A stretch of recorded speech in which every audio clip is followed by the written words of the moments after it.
She ran Russia's entire economy for 12 years. She was the one person standing between Vladimir Putin and total financial collapse. And then, on May 28, 2026, she vanished. No statement, no press conference, no explanation. And while she was gone, Russians began emptying their bank accounts at the fastest pace in 30 years. Her name is Elvira Nabiullina. And if you don't know who she is, you should. Because for over a decade, she was arguably the most powerful economic mind in Russia. A woman who kept an entire war economy from imploding through sheer technical discipline. Western economists, including her harshest critics, openly called her extraordinary. When Putin invaded Ukraine in 2022, it was Nabiullina who slammed interest rates to 20% overnight, halted the ruble's freefall, and prevented a complete financial meltdown. The IMF watched in disbelief and then, quietly, acknowledged it worked. She did it again in 2024 and again in 2025. Each time she bought Russia more time, more months of war, more ammunition funded. Some would call that complicity, others simply survival. But here's what matters right now. In June 2026, she is gone. And in the 3 weeks since her disappearance, Russia's economy has begun showing signs that even her defenders describe as terminal. This is not a story about one woman. This is a story about an empire running out of road. And the moment its last competent guardrail was removed, let's establish what we actually know, because the facts alone are staggering.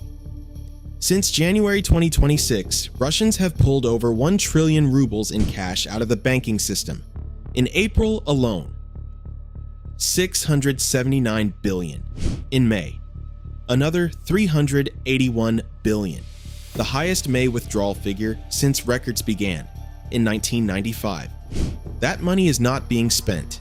It is not being invested. It is disappearing into mattresses, into safes, into walls.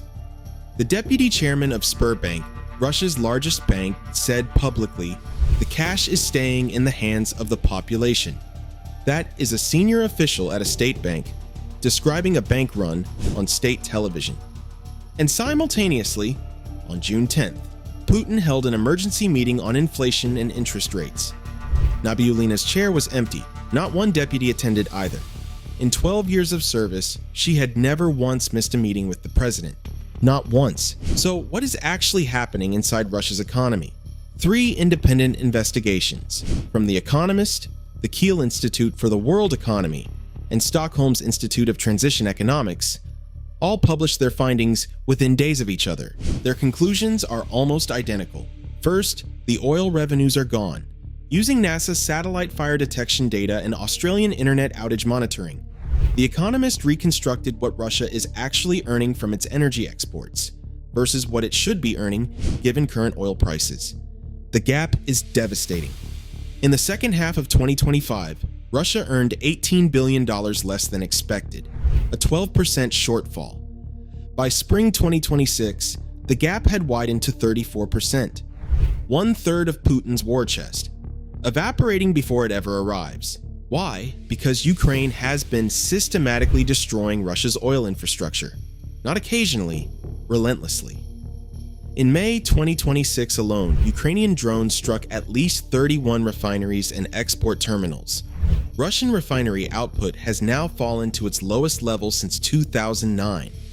The International Energy Agency confirmed this in its May report, citing directly Ukrainian drone attacks as the cause. Putin received an enormous gift when Iran's war drove oil prices up. Ukraine took it away, with domestically produced weapons that no one can sanction, restrict, or intercept. And here is the part that should terrify the Kremlin. The Economist model found that Ukraine has struck Russian strategic infrastructure roughly 3 times more often than public conflict databases record. Over 37% of all strategic sites deep inside Russian territory have already been hit. This is not a border skirmish. This is a systematic dismantling of the machine that funds the war. Second, the fiscal reserves are exhausted. The Kiel report, like 70 pages, co-authored by some of Europe's most respected economists, is titled simply Endgame. Its opening conclusion, Russia has no meaningful fiscal buffer remaining. Its capacity to fund the war is now directly, immediately tied to hydrocarbon export revenue. No buffer, no cushion, no margin for error. And yet, in just the first 4 months of 2026, Russia's budget deficit reached 5.9 trillion rubles. The annual plan was 3.8 trillion. They blew through the entire year's deficit limit before May. Revenues fell 4.5%. Spending rose 15.7%. And here is perhaps the most chilling single number in this entire story. In the first quarter of 2026, Russia's economy shrank by 0.3%, despite the state spending 44% more in March than the year before. Record spending in, contraction out. That is an economy that has reached its physical limit. Third, the institutions are collapsing inward. 209,000 small and medium businesses closed in a single quarter. Corporate investment fell 14.3%. Moscow's real estate market, inflation adjusted, has lost an estimated 40% of its value this year alone. 5 of Russia's systemically important banks are now operating below the mandatory capital adequacy threshold. And a Duma deputy, not an opposition figure, a Kremlin loyalist, warned publicly this month that Russia is approaching a social explosion. Even Russia's most prominent ultranationalist commentators are now openly discussing the possibility of the government seizing private bank deposits to fund the war. The people standing at ATMs are not panicking irrationally. They have simply understood before the official announcement, what is coming. Which brings us back to Nabiullina. Putin announced at the June 10th meeting, the one she didn't attend, that Russia has every right to expect further interest rate cuts. A president publicly dictating monetary policy to his central bank, a central bank whose chair has been missing for over 2 weeks. On June 19th, the next rate decision is scheduled. If she appears, she has surrendered. A technocrat reduced to executing orders she fundamentally opposes. If she doesn't, we have just witnessed in real time the end of Russia's last independent economic institution. Here is what keeps me awake about this. Nabiullina wasn't just a central banker. She was the circuit breaker, the one person in the entire Russian system with both the authority and the technical competence to say, "This will break." And she said it. On June 1st, she and the finance ministry delivered a formal warning to Putin. Military spending is pushing the budget past the point of no return. 6 days later, her name vanished from the conference schedule. 10 days later, her chair was empty. Now Putin is preparing what he calls a new investment cycle, an economic transformation, a radical restructuring.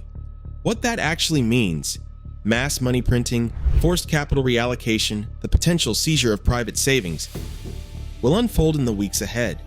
But here is the brutal irony. The very measures Putin needs to keep the war going will accelerate the bank run. Every new tax hike, every capital control, every rumor of deposit seizures drives more Russians to the ATM. The state tightens its grip, and the money disappears faster. It is not a policy problem anymore. It is a spiral with no exit. And the people of Russia, quietly, methodically, without being told, are already behaving as if they know what comes next. 30 years of institutional memory, compressed into a mattress. June 19th, that's the date. Either Elvira Nabiullina walks to that podium, or she doesn't. One outcome means Russia's central bank is now a puppet. The other means the Kremlin just removed its last economic safety net in the middle of a bank run, with an empty war chest and a shrinking economy. Watch that date.